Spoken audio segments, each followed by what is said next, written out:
সরকারের সাথে কথা বলার জন্য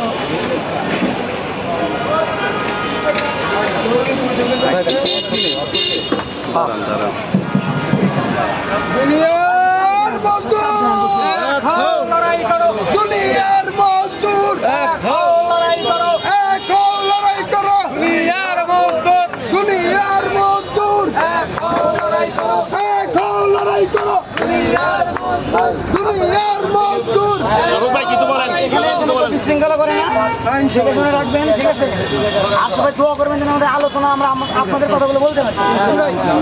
ইনশাল্লাহ ইনশাল্লাহ। আমরা আশা করি আমাদের নেতারা যাচ্ছেন, কেন্দ্রীয় নেতারা রফিক ভাই সহ যারা আছেন, আল্লাহ পাক রাব্বুল আলামিন যেন আমাদের এই আশাকে পরিপূর্ণতা দান করেন। এদের সবাই আল্লাহর কাছে প্রার্থনা করেন। আল্লাহু আকবার। এই কষ্ট যেন নিবারণ হয়, সেটা আল্লাহর কাছে প্রার্থনা করবেন সবাই।